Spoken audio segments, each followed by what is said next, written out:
Bem, amados, vamos iniciar de onde nós terminamos. Nós ficamos com as duas testemunhas, não é isso? Nós demos uma pincelada bem rápida ontem, então a gente vai estar tratando um pouquinho melhor dessa passagem. No período em que o anticristo aparecer, vai ser necessário que se levantem dois homens. Dois homens serão levantados por Deus para testemunharem contra o anticristo. Eles vão fazer todo um tipo de campanha em que eles vão tentar boicotar os planos do anticristo e vão tentar revelar para o mundo que ele é um mentiroso, que ele é um enganador. E por 3 anos e meio eles estarão profetizando em Israel. A palavra vai nos mostrar que esses homens estarão vestidos de saco. Então vai ser fácil de identificá-los, né? De roupas de saco. Então vamos lá, vamos dar uma entrada aqui. Tem muitas coisas para a gente ver hoje. Queria, se você quiser acompanhar comigo aí, capítulo 3, versículo 3, e diz assim: E concederei as minhas duas testemunhas que vestidas de saco profetizem por 1260 dias. 1260 dias é o equivalente a 3 anos e meio. Estas são as duas oliveiras e os dois candeeiros que estão diante do Senhor da terra. Se alguém lhes quiser fazer mal, das suas bocas sairá fogo e devorará os seus inimigos. Ou se alguém lhes quiser fazer mal, importa que assim sejam mortos. Então vejam que esses homens, eles têm um respaldo de Deus e existe uma ação de Deus para impedir que alguém toque neles. Todos aqueles que se levantarem para tentar fazer o mal contra eles serão mortos. Talvez por uma palavra profética que eles vierem a dar, talvez por alguma circunstância que Deus vai estar levantando para tentar destruir esses opositores. Então, eles serão intocáveis. Ninguém poderá tocar neles até o momento certo. Eles têm poder para fechar o céu, para que não chova durante os dias de sua profecia. E têm poder sobre as águas, para convertê-las em sangue, para ferir a terra com toda sorte de pragas, quantas vezes quiserem. Então o poder sobrenatural será dado a eles para operar dessa forma, para que o mundo entenda que esses homens não são homens comuns, mas são enviados de Deus, mensageiros de Deus. Só que infelizmente nem todos darão ouvidos, nem todos aceitarão esses homens, porque já estarão dominados pela mentalidade de que o anticristo é o Messias. Então por mais que eles façam, na grande maioria das pessoas não vão crer neles, mas sinais vão continuar acontecendo, eles continuarão realizando essas operações sobrenaturais até o tempo determinado pelo Senhor. E quando acabarem o seu testemunho, a besta que sobe do abismo lhes fará guerra, e os vencerá e matará. Jazerão os seus corpos na praça da grande cidade, que é Jerusalém, que espiritualmente se chama Sodoma e Egito, por causa dos seus pecados que se acumularam entre Deus, e a cidade é onde também o seu Senhor foi crucificado. Então esses dois homens estarão atuando. Homens de vários povos e tribos e línguas e nações verão os seus corpos por 3 dias e meio, e não permitirão que sejam sepultados. Como eu falei ontem, eles serão mortos, ficaram na praça lá em Jerusalém, ninguém poderá tocá-los, porque vai ser feito ali talvez um tipo de isolamento em que ninguém vai poder tocar neles, mas quando completarem esses 3 dias e meio, esses homens ressuscitarão diante de todo mundo. O planeta todo vai ver a ressurreição desses homens, porque isso é um sinal dado por Deus para mostrar que o tempo agora vai estar numa condição tão apertada e violenta, porque o anticristo vai se levantar agora de uma forma muito clara e muito revelada diante das pessoas, diante de todo mundo, e principalmente contra a nação de Israel. Os que habitam sobre a terra se regozijarão sobre eles, se alegrarão, mandarão presentes uns para os outros, porquanto esses dois profetas atormentaram os que habitam sobre a terra. Depois daqueles 3 dias e meio, o Espírito de vida, vindo de Deus, entrou neles. Puseram-se sobre seus pés e caiu grande temor sobre os que os viram. E ouviram uma grande voz do céu que lhes dizia: subi para cá. E subiram ao céu em uma nuvem, e os seus inimigos os viram. Então veja que Deus, Ele vai estar se revelando através deles, e depois se revelando de uma forma muito, mas muito clara, porque uma voz vai ser ouvida dos céus, todos que estiverem naquele lugar vão ouvir Deus chamando os dois e dizendo: subam para cá. E numa nuvem eles serão assuntos ao céu. E naquela hora houve um grande terremoto, caiu a 10ª parte da cidade, e no terremoto foram mortos 7.000 homens, e os demais ficaram atemorizados e deram glória ao Deus do céu. Veja que o terremoto, ele vai ter que acontecer. É interessante porque se parece muito, né, com a ideia da morte de Cristo, porque quando Jesus morreu houve um terremoto também, mas depois desse terremoto a palavra diz que os mortos que haviam morrido no Senhor, esperando o Messias, muitos deles ressuscitaram e entraram na cidade. Isso não é mostrado, né, nos filmes que nós vemos, mas lá no livro de Mateus você vai encontrar isso, lá no capítulo 27 de Mateus, quando depois da ressurreição, depois da morte de Cristo na cruz, quando os céus escurecem, quando há um terremoto, aqueles que morreram, ressuscitaram e entraram de volta na cidade, e entraram nas suas casas. Você imagina o terror, né? Você tem um tio que morreu, um avô, um pai que morreu, e de repente ele bateu na sua porta, você enterrou o homem, sepultou ele, e de repente ele chega lá e diz: meu filho, cheguei, voltei para casa. O terror foi grande ali. As pessoas reconheceram verdadeiramente que aquele que havia morrido na cruz era o Filho de Deus. Até o próprio centurião, a Bíblia diz que o centurião olha para ele e reconhece: verdadeiramente esse é o Filho de Deus. Então, quando nós chegamos nesse momento aqui, nós vamos ver que um terremoto acontece, que a 10ª parte da cidade ela é destruída, e nesse terremoto 7.000 homens morrerão para que sirva de sinal. E é interessante porque diz aqui: e os demais ficaram aterrorizados e deram glória a Deus. Então os homens vão reconhecer que aqueles 2 homens eram homens de Deus. Mas essa galerinha, esse grupinho que dá glória a Deus aqui, mais na frente, lá no capítulo 16, você vai encontrar eles blasfemando contra Deus. Então o negócio é complicado. Então um terremoto acontece, a 10ª parte da cidade é destruída, e aí nós entramos agora na 7ª trombeta. Até ali nós estávamos vendo a 6ª. Apocalipse 11, do 15 ao 19, diz assim: e tocou o 7º anjo a sua trombeta, e houve no céu grandes vozes, que diziam: o reino do mundo passou a ser de nosso Senhor e do seu Cristo, e ele reinará pelos séculos dos séculos. Então, a partir desse momento, começa a haver uma movimentação dos céus, onde muitas vozes começam a glorificar ao Senhor e dizer: a partir de agora, o reino é do nosso Deus. Porque aqui na terra vai começar agora um assanhamento, uma agitação de uma perseguição que vai haver, porque o anticristo se levantará para começar agora a guerrear contra Israel e vai estar se aliando, né, a esses exércitos que começarão também a atuar. Então, durante esse período de 3 anos e meio finais, nós vamos ver aí uma ação muito poderosa. Mas nos céus estará sendo clamado e estará sendo proclamado que o Senhor é o Cristo, que o mundo é dele, que ele reinará pelos séculos dos séculos. Versículo 16 diz: e os 24 anciãos que estão assentados em seus tronos diante de Deus, prostraram-se sobre seus rostos e adoraram a Deus, dizendo: graças te damos, Senhor Deus Todo-Poderoso, que és, que eras, porque tens tomado o teu grande poder e começastes a reinar. A palavra no 18 diz: iraram-se na verdade as nações, então veio a tua ira. Presta atenção nisso.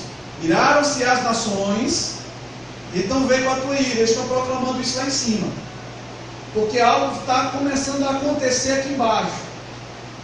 o tempo de serem julgados os mortos, o tempo de dares recompensa aos teus servos, os profetas e os santos, e aos que temem o teu nome, a pequenos e a grandes, e o tempo de destruíres os que destroem a terra. Abriu-se o santuário de Deus que está nos céus, e no seu santuário foi vista a arca do seu pacto. E houve relâmpagos, vozes e trovões, e terremotos e grande saraivada, ou chuva de fogo. Essa trombeta ela revela um acontecimento dos céus, onde os 24 anciãos, eles declaram e tributam o domínio ao Senhor Jesus. Se prostram e adoram, declaram que Ele começou a reinar. E a pergunta é, quando é que Ele começará a reinar? O versículo 18 diz, iraram-se na verdade as nações, e então veio a tua ira. A partir do momento que o anticristo incitar as nações contra Israel, Deus vai estar se utilizando dessa incitação para executar sua ira sobre aqueles que o rejeitaram, sobre aqueles que rejeitaram o seu filho, sobre Israel, para purificá-lo dos seus pecados. Vocês lembram, né? A profecia de Daniel diz que a grande tribulação é para purificar o povo, para tirar deles toda a sua iniquidade. Então, esse trabalhar de vingança, de destruição, é para que os judeus reconheçam que aquele que eles proclamaram como Messias, na verdade é o anticristo. E que o Messias verdadeiro é aquele que já havia vindo, que eles rejeitaram, que se chama Jesus de Nazaré.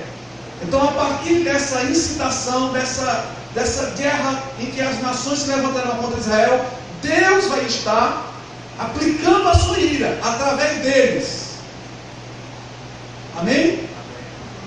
Por que Deus tem permitido o anticristo se levantar? Por que Deus tem permitido a perseguição? Porque Deus está se utilizando do anticristo, da perseguição, como um instrumento de punição para a sua nação, para que ela deixe de ser rebelde e para que ela volte a adorar ao Senhor, tendo um reconhecimento de que Ele enviou seu Filho para salvar a todo aquele que nele crê. Está dando para entender? Vamos lá, vamos seguir. E iniciará o processo de julgamento de Deus sobre a terra. São os 3 últimos anos e meio da grande tribulação. Depois disso, nós vamos ver Ele colocando as nações em ira, né? Aliás, nesse momento nós vamos ver Ele colocando as nações em ira contra Israel. Eles reconhecerão a farsa e o seu engano e lutarão contra o mundo do anticristo.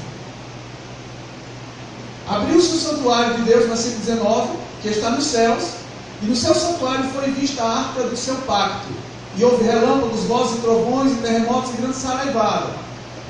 Quando a palavra mostra que a arca do concerto, a arca da aliança, ela está nos céus, não quer dizer que ela está nos céus, porque a arca da aliança, ela tem que estar na terra, dentro do templo de Deus, do santuário, porque o anticristo vai ter que entrar no templo e vai ter que se assentar como se fosse Deus, dizendo que é Deus, e ali vai haver um choque religioso.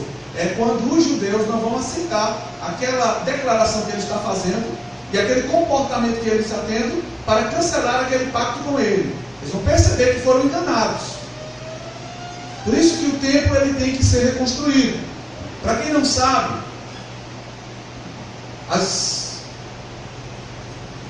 os cuidados com a construção do templo e toda uma preocupação para que o templo fosse restaurado, fosse erguido novamente, o templo, que era o templo de Salomão, que é o terceiro templo, começou no ano de 1980. Existe uma instituição, um instituto, que é chamado Instituto do Templo, em Jerusalém. Esse instituto ele tem a finalidade, o objetivo de se preocupar com todos os detalhes que existiam no templo de Salomão e fazer uma reconstituição de tudo aquilo que havia no templo, no santuário. Então existem hoje vários projetos onde o santuário ele já está praticamente todo organizado, todo esquematizado. Esse instituto, para quem não sabe, ele já reconstituiu todas as peças do templo. Não existe mais necessidade de construir nenhum. Eles já reconstruíram os escudos, as taças, tudo que tinha ouro, pedra preciosa, eles já reconstruíram tudo, todos os objetos. E é interessante porque eu vi uma reportagem há uns anos atrás, onde eles diziam o seguinte: nós já temos tudo, todos os utensílios do templo, não precisamos de mais nenhum, todos já foram reconstruídos.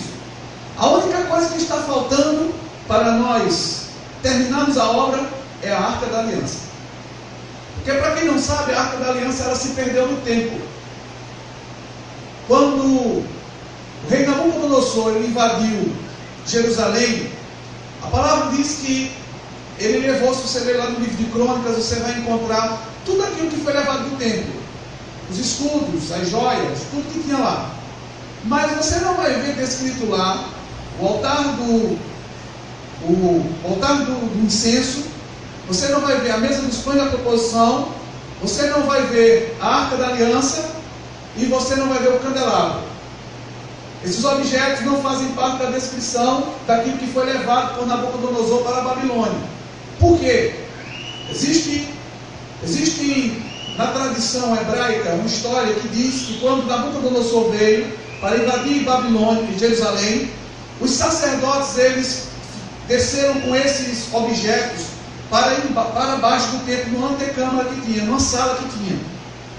E lá os sacerdotes se fecharam e eles ficaram cuidando e protegendo, e eles morreram lá dentro com o passar do tempo, mas protegendo a arca, protegendo o altar do incenso, protegendo a mesa de preposição e protegendo o candelabro.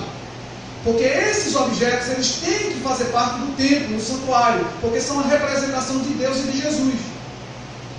Então eles fizeram algumas escavações agora em 1990, e aí eles descobriram que embaixo daquele lugar onde era o templo havia uma sala. Só que quando eles foram derrubar a parede, o órgão expeditor da missão, ele ordenou que eles parassem. E até hoje está parado.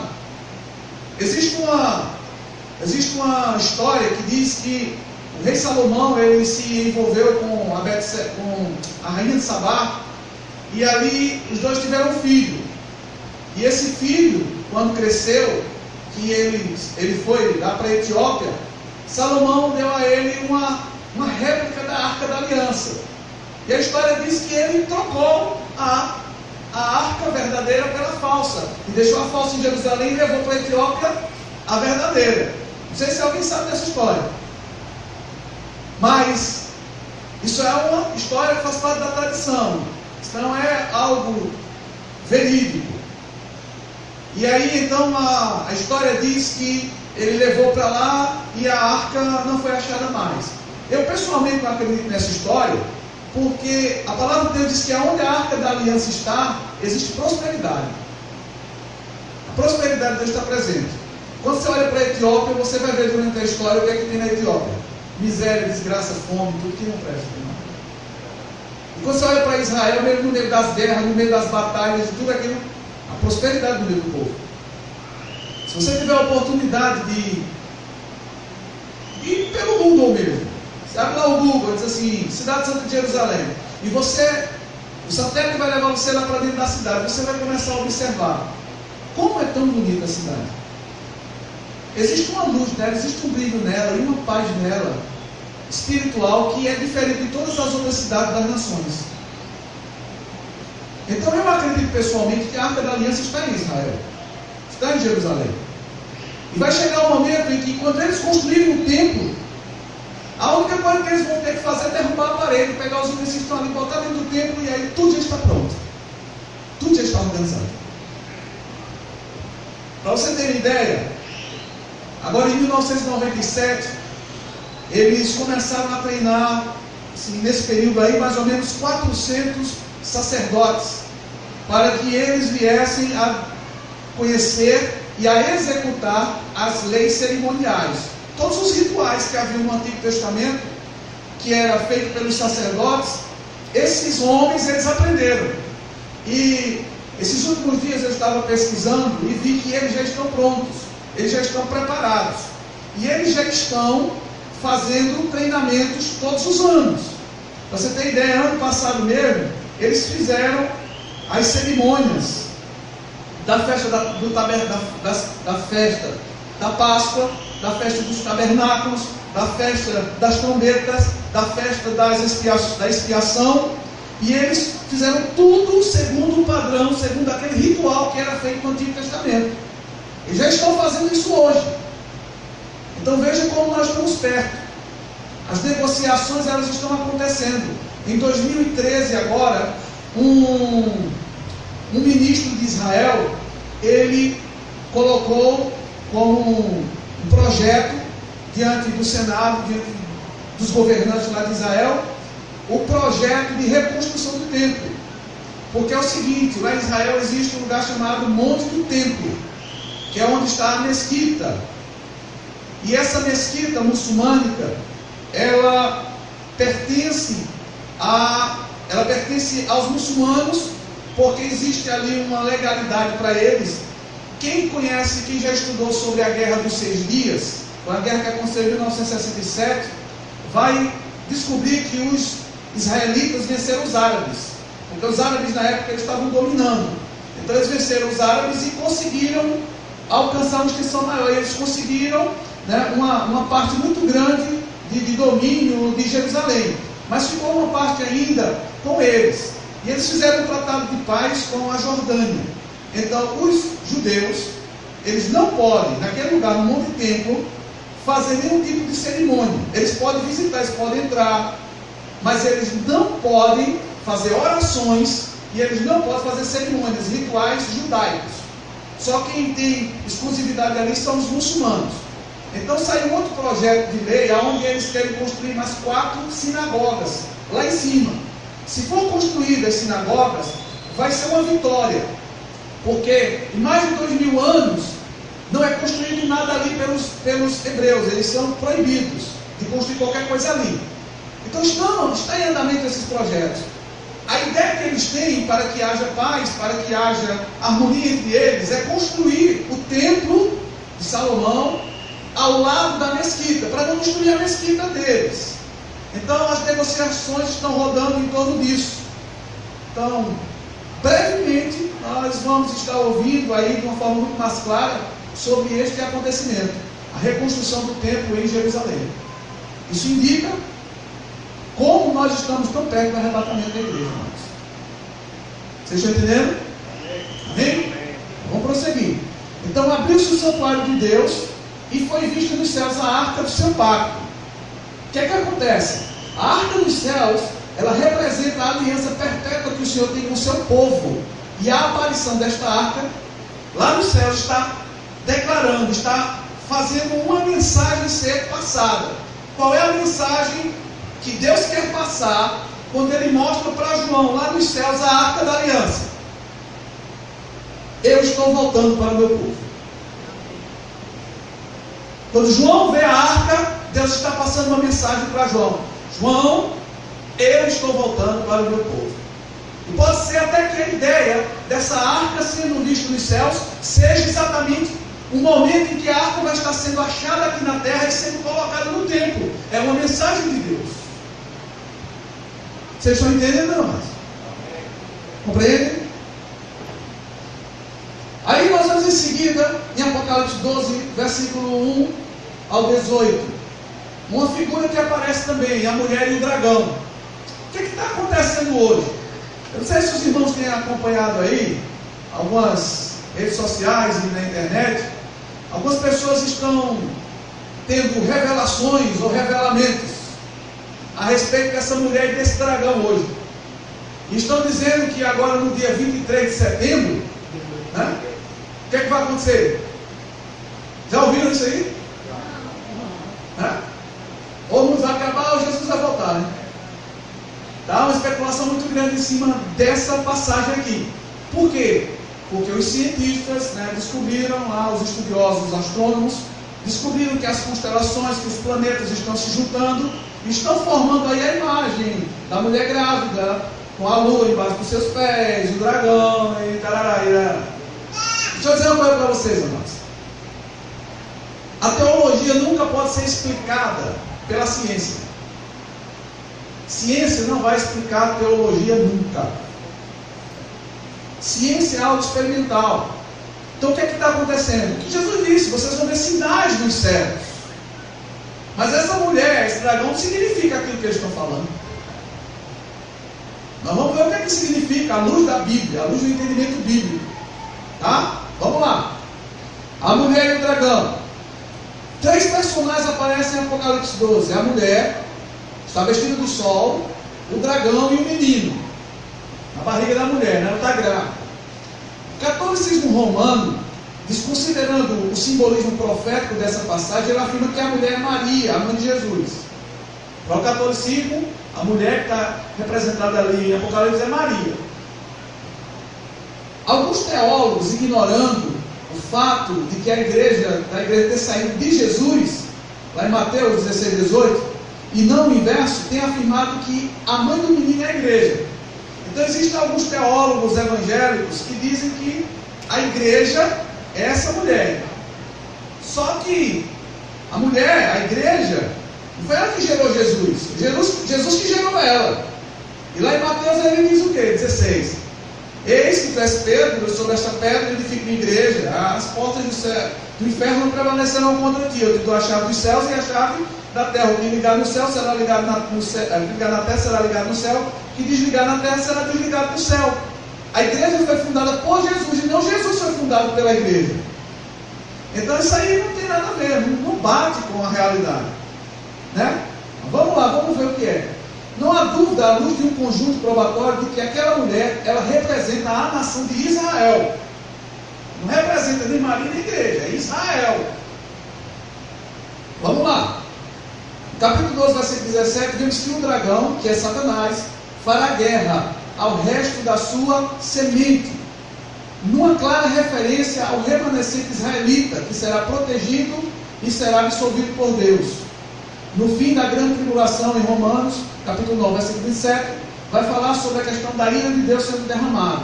A mulher está vestida do sol, que representa a graça e a glória do Senhor, pelas quais Israel foi envolvido desde a sua origem. Ou seja, quando houve um tempo em que Israel se tornou a nação que era a luz para as nações, porque a glória de Deus estava habitando em Israel. Então isso é uma referência a esse período em que Israel era vista como sendo uma cidade apreciada por Deus, porque foi escolhida por Deus para que dela fosse apresentado um Senhor para todas as nações. Deus estaria se revelando através de Israel. Mas vamos lá. A mulher, ela tem a lua debaixo dos pés, numa referência à supremacia de Israel como nação escolhida. Então, a ideia que Deus está querendo mostrar aqui é que essa mulher, que é Israel, a ela foi dada autoridade sobre todas as outras nações, que é algo que aconteceu numa época passada, e é algo que vai acontecer no futuro. Israel é a cidade onde o próprio Deus vai reinar. Agora, essa Israel agora, ela vai ser governada por Cristo. Mas existe outra Israel, que é a cidade celeste, que está vindo para habitar na terra no final do milênio. Amém? Então nós estamos falando dessa daqui, não é a da do céu. Então essa Israel daqui,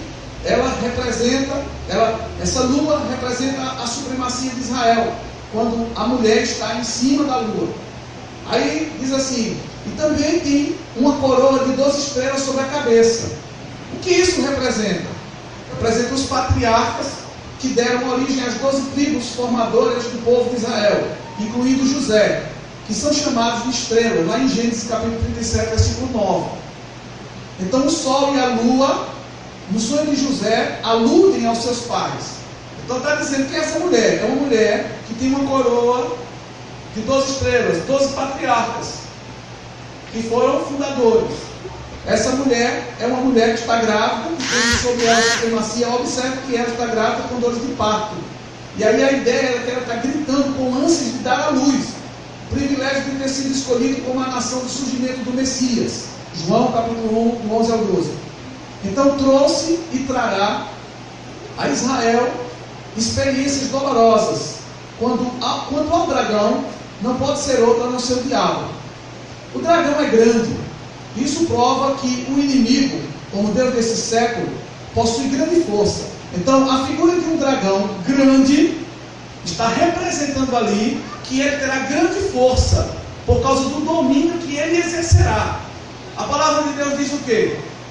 Que Satanás, ele é o Deus deste século. E que ele cegou o entendimento dos incrédulos, para que eles não chegassem à luz da verdade, entendendo o Evangelho.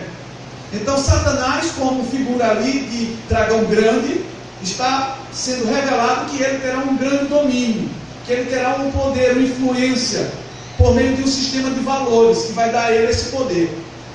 E aí então nós vemos que o dragão prova que o inimigo Deus do século.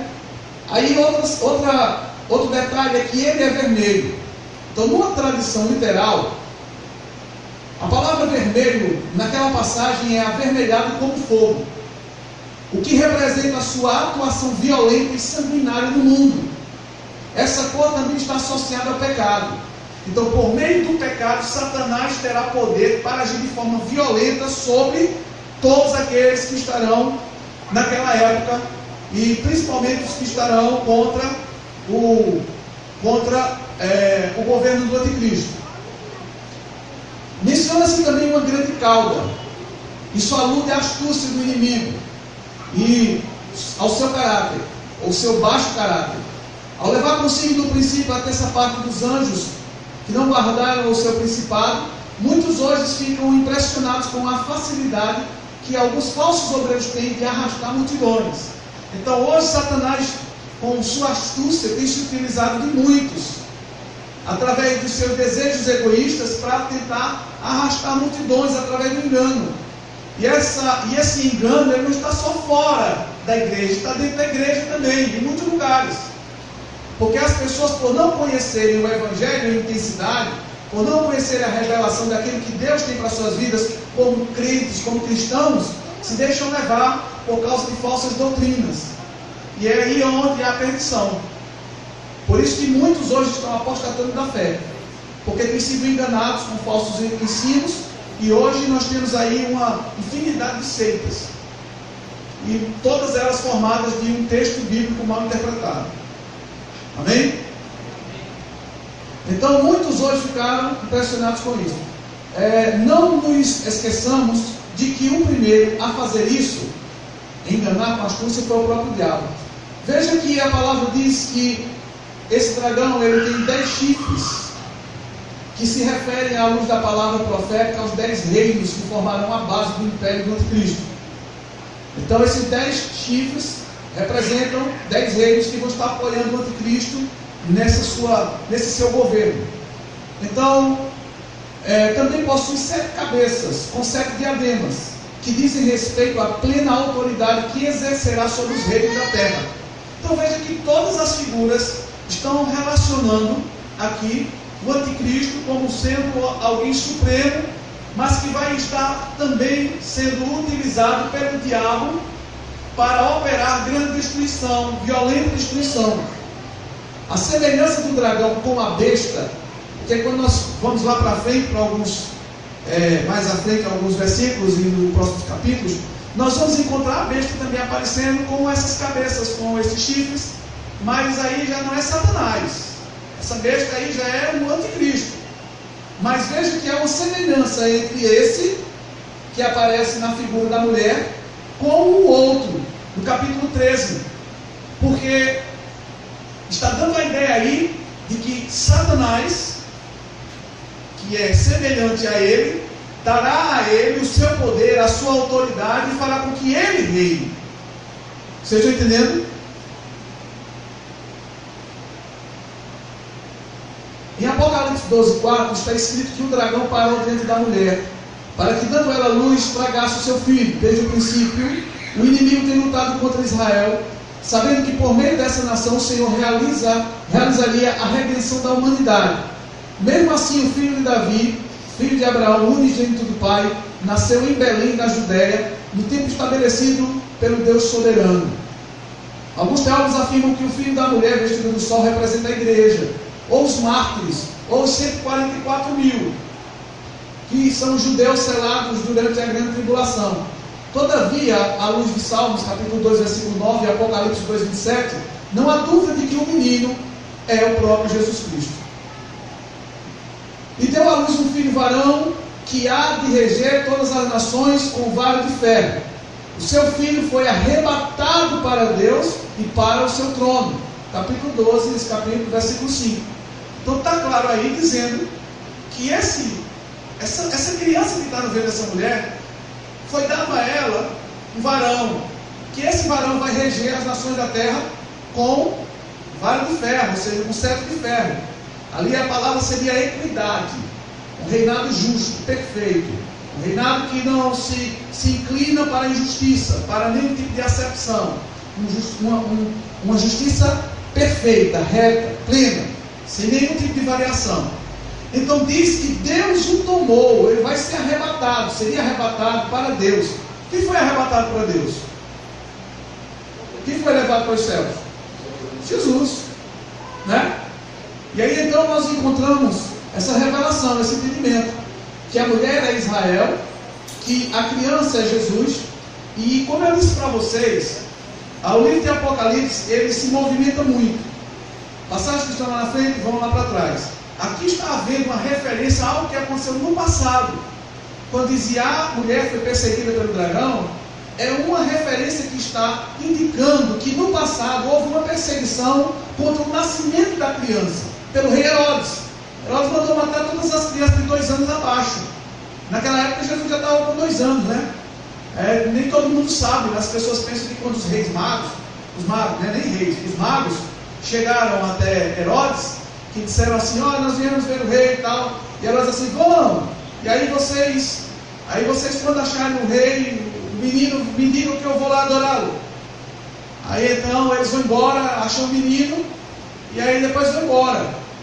As pessoas pensam que passou um pouquinho de tempo, né, alguns dias ali, e depois Herodes mandou matar as crianças. Mas não, a história vai nos mostrar que passaram 2 anos. Depois de 2 anos Herodes percebeu, eles me enganaram, eles foram embora. Então agora eu vou matar todas as crianças de 2 anos para baixo. E aí ele dá a sentença. E aí Maria foge para o Egito junto com José, para poder se livrar da morte, né? Da morte da criança. Então essa passagem aí é uma referência àquilo que aconteceu, para nós entendermos que existe um plano maligno contra a nação de Israel desde o passado, e que esse plano vai se repetir outra vez.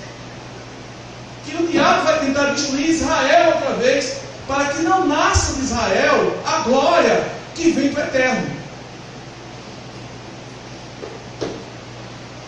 A sua cauda levava após si a 1/3 parte das estrelas do céu, e lançou-as sobre a terra. Está falando de que momento? Passado. O que foi que Satanás arrastou com a cauda? Com a sua astúcia. 1/3 parte dos anjos dos céus. Ele enganou 1/3 parte dos anjos e arrastou com ele. Então, lançou sobre a terra, e o dragão parou diante da mulher que estava para dar à luz, para que dando ela a luz lhe devorasse o filho. E deu à luz um filho, um varão que há de reger todas as nações com vara de ferro, e o seu filho foi arrebatado para Deus e para o seu trono. Essa passagem é uma referência à expulsão de Lúcifer dos céus, junto com seus anjos decaídos. Ao nascimento de Cristo e à perseguição que sofreu pelo rei Herodes, que estava possuído pelo dragão, ao mandar matar todas as crianças de 2 anos para baixo. Sendo que no final deste período, a criança que não é mais criança é morta e ressuscitada, e é levada aos céus para estar com Deus, o Pai, em seu trono de glória. Vocês estão compreendendo?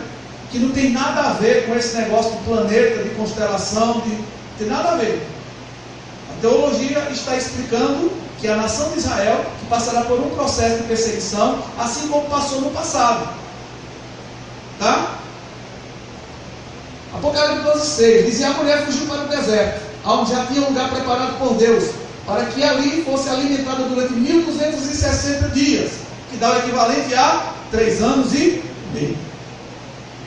Este versículo nos transporta para um acontecimento futuro em Israel, o período da perseguição, no qual um grande remanescente de Israel será levado para o deserto, onde há lugar preparado para ele, por um período de 3 anos e meio, provavelmente no território de Petra. Alguém já ouviu falar em Petra? Você não ouviu falar, você vai conhecer Petra agora. Fica lá no deserto. É um lugar que alguns estudiosos dizem que é tão seguro, que se uma bomba atômica cair em cima dele, não atinge quem está embaixo. Porque é uma cidade, ruínas, de pedra, tudo escavado na pedra. Olha lá. Está dando para ver aí atrás?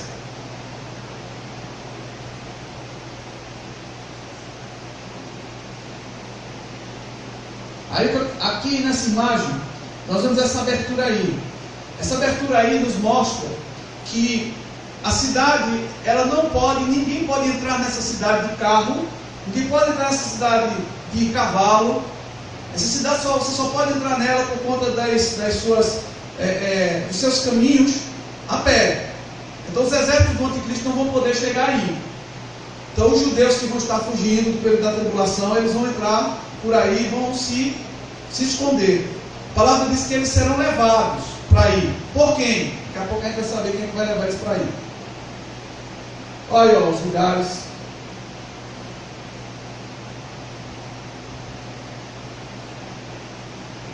Essa é Petra. Então tem muito lugar ali para o povo se esconder. Cavernas, itens subterrâneos, partes lá embaixo.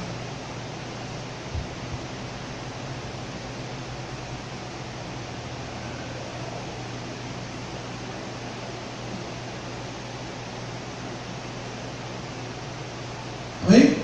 Vocês estão vendo que as coisas estão quase tudo preparado, né? Todas as coisas estão preparadas para que o arrebatamento da igreja aconteça. Fica localizado aonde? Fica, esqueci de ler, não foi? Fica na Jordânia, situado na bacia entre as montanhas que formam o lado leste de Uad Arabá.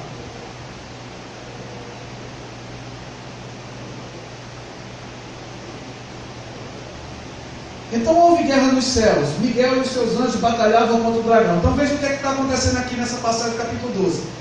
Está falando de algo que aconteceu no passado. Depois o outro versículo nos projeta para algo no futuro. Os 3 anos e meio que eles vão ser perseguidos. Depois volta novamente para uma batalha que aconteceu no mundo espiritual. Lá atrás.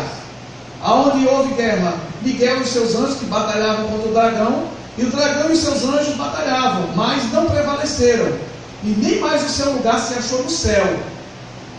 E foi precipitado o grande dragão, a antiga serpente, que se chama o diabo, Satanás, que engana todo mundo. Foi precipitado na terra e os seus anjos foram precipitados com ele. Nesses versículos, ele volta a falar sobre o acontecimento que se passou, ou acontecimentos que se passaram no céu antes da queda do dragão. Então, uma guerra. Os anjos, Lúcifer e Miguel. Você sabe que tem pessoas que dizem assim, né? Senhor, manda os arcanjos acamparem aqui nessa igreja. Né? Tem algumas pessoas que invocam, dizem assim, eu quero agora um arcanjo aqui, um anjo ali e tal. Eu vou dizer para vocês, irmãos, biblicamente não existem arcanjos. Não existe uma classe de arcanjos. Só existe uma classe única de arcanjos. Só tem um arcanjo, que é Miguel. Em todo o reino celestial. Assim como só havia uma classe única de querubim ungido, que era Lúcifer. Não tinha outros querubins ungidos. Existem querubins da guarda. Mas querubim ungido só tinha um. E aqui a gente entende também que só existe um arcanjo, que é Miguel. Então se alguém orar dizendo, Senhor, manda um arcanjo aqui, o arcanjo não vem, porque não existe. E outra coisa, se pedir, Senhor, manda Miguel aqui, ele também não vem. Porque Miguel é o anjo exclusivo que cuida da nação de Israel. Miguel não cuida do Brasil não. Tem outros que cuidam do Brasil, mas quem cuida de Israel é Miguel. Amém? Então uma guerra, anjo, Lúcifer e Miguel. Uma sentença. A queda desses anjos rebeldes e seu afastamento eterno da glória de Deus. Tudo isso está sendo retratado. Uma batalha que houve nos céus, né? Que a gente está vendo a figura de um dragão, simplesmente para relatar, para mostrar o tipo de ferocidade, de grandeza que ele tinha, mas ele era um anjo como todos os outros, mesmo aspecto, tá? Então ouvi uma grande voz do céu que dizia: agora é chegada a salvação, o poder e o reino do nosso Deus, e a autoridade do seu Cristo, porque já foi lançado fora o acusador dos nossos irmãos, o qual diante do nosso Deus os acusava de dia e noite.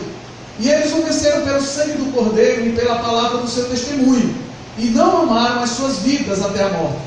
Pelo que alegrai-vos aos céus e vós que nele habitais, mas ai da terra e do mar, porque o diabo desceu a vós com grande ira, sabendo que pouco tempo lhe resta. Vocês lembram quando Jesus está diante do endemoniado gadareno, né? Nós falamos ontem sobre isso. E aí o demônio, ele se prostra diante de Jesus, adora, e ele faz uma expressão, ele diz assim: viesse nos atormentar antes do tempo, filho do Altíssimo. Por quê? Porque os demônios sabem que existe um tempo determinado para que eles parem de agir sobre a terra. E esse tempo está chegando ao fim. Amém? Glória a Deus. Então vamos lá. Pouco tempo de resto. Então o dragão desce com muita ira, sabendo que o seu fim está chegando.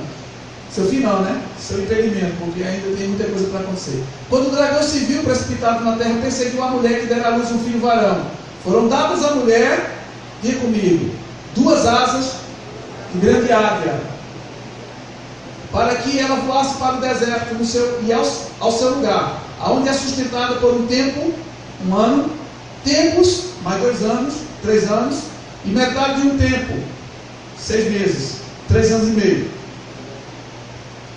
fora da vista da serpente. É exatamente esse povo que vai ser levado para perto, vai ficar longe dos olhos do anticristo, até que ele os perceba depois de um período de tempo. E a serpente lançou da sua boca atrás da mulher água como um rio, para fazer que ela fosse arrebatada pela corrente. A terra, porém, acudiu a mulher, e a terra abriu a boca. Diga comigo: a terra acudiu, socorreu a mulher e abriu a boca. E a água, cadê aqui? Abriu a boca, e ela tragou o rio que o dragão lançara da sua boca.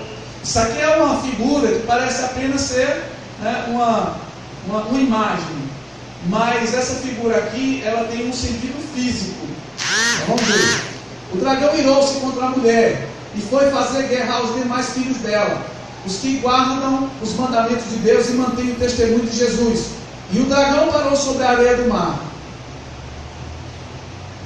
Pelo que alegrai-vos aos céus e vós que nele habitais, mas ai da terra e do mar, porque o diabo desceu a vós com grande ira, sabendo que pouco tempo lhe resta. Quando o diabo se viu precipitado para a terra, perseguiu a mulher que dera à luz um filho varão. E a mulher foi levada, eles foram levados pelas asas de uma grande águia. Quem é essa águia que vai levá-los para o deserto? A Bíblia vai nos mostrar que essa águia é o próprio Espírito Santo.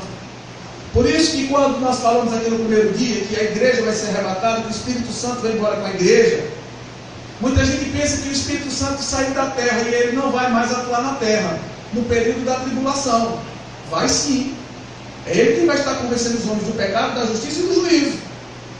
E ele é quem vai agir em prol de Israel, para proteger Israel em determinados momentos. Aqueles que são fiéis. Os que não são fiéis, não. Os fiéis. Aqueles que estão com o coração colocados, postos no Senhor. Tá? Então, o Espírito Santo vai conduzi-lo de uma forma sobrenatural para este lugar, para eles serem protegidos lá. E aí nós temos a serpente. Bicha feia, né? Inimiga. E aí o texto diz que a serpente arrojou água de sua boca atrás da mulher. A serpente arrojou essa água como um rio. O diabo, ele não alcança a mulher, e em desespero ele lança a água da sua boca atrás dela. A figura de enchentes para representar ameaças, perseguições e castigo é comum no Velho Testamento. Então, nós temos aí 2 significados. Essas águas sendo jorradas, elas representam perseguição, que é tudo, né, que está sendo falado, abordado até agora. E isso é indicado pelo Antigo Testamento, que a figura de águas fala de perseguição. Só que a palavra diz que vai chegar um tempo em que águas, uma inundação virá sobre eles. mas a terra abrirá sua boca e engolirá o rio. Alguns teólogos dizem que provavelmente o anticristo vai promover algum tipo de enchente, de inundação, para tentar arrancar esse povo ali de dentro daquelas pedras, daquelas cavernas. Só que eu não sei como é isso. Mas a história, a palavra diz que essa inundação ela será impedida de forma sobrenatural. Deus vai fazer com que a terra se abra e essa inundação entre e não atinja eles. Porque Deus estará guardando cada um daqueles que eles são fiéis. Amém? Vamos dar uma entrada aqui. E o dragão irou-se contra a mulher e foi fazer guerra aos demais filhos dela, os que guardam os mandamentos de Deus e mantêm o testemunho de Jesus. E o dragão parou sobre a areia do mar. Essa passagem revela o momento em que Satanás, através do anticristo, colocará as nações contra a nação de Israel para a grande guerra, a guerra do Armagedon.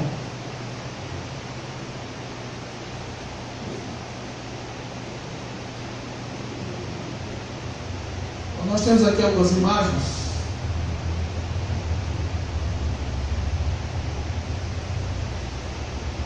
Do conflito, só para a gente ter uma ideia, ter uma noção. Aviões, helicópteros sendo usados de forma militar, explosões,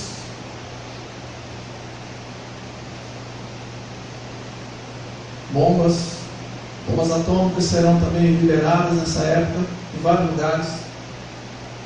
Destruição.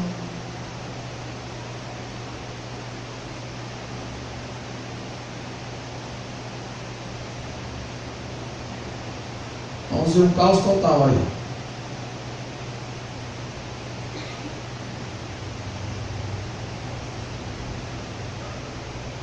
Nós vemos muitos filmes nos últimos dias, né, de ficção científica, onde eles falam muito sobre destruição, sobre um novo mundo, sobre uma nova era, que para isso acontecer tem que haver uma destruição total. Todos esses filmes, na verdade, eles são feitos baseados naquilo que é revelado, né, pelo Apocalipse, pelo livro de Apocalipse. Destruição mesmo. Então, a ideia é essa. Quando nós chegamos no capítulo 13, veja o que é que acontece. Você está vendo? O livro de Apocalipse ele fica dando looping. Você vai dar um looping e manda você para trás. Ele vai, manda você para trás. É por isso que é importante nós conhecermos todas as figuras primeiro, para depois montarmos uma sequência e sabermos como é que tudo vai acontecer de forma sequenciada. O que vem depois do quê? Que é o que nós vamos ver hoje, né? Vamos chegar lá hoje. Então, o capítulo 13 de Apocalipse nos manda de volta para a abertura do primeiro selo, lá no capítulo 6. Então, o primeiro selo, o que é que tem nele? Vocês estão lembrados? Havendo o cordeiro aberto um dos selos, olhei e ouvi um dos 4 animais que dizia, como uma voz de trovão: vem ver. E olhei, e eis um cavalo branco, e o que estava sentado sobre ele tinha um arco, e foi-lhe dado uma coroa, e saiu vitorioso e para vencer. Que esse cavaleiro branco é quem? Vocês estão lembrados? Quem é esse cavaleiro branco?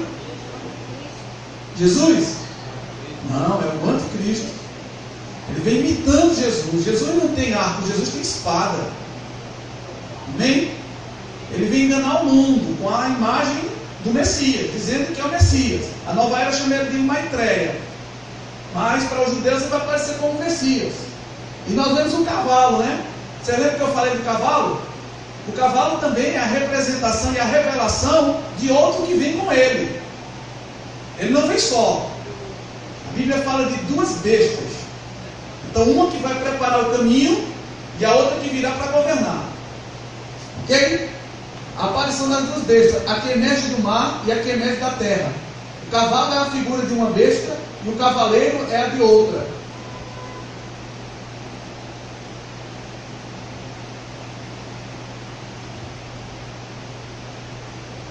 Nós vemos aí o anticristo, né? Aí ele vem com uma máscara dizendo que é o Cristo, mas na verdade ele não tem nada de Cristo. Segundo Tessalonicenses 2,3 diz: ninguém de maneira alguma vos engane, porque não será assim sem que antes venha a apostasia e se manifeste o homem do pecado, o filho da perdição. A besta que subiu do mar.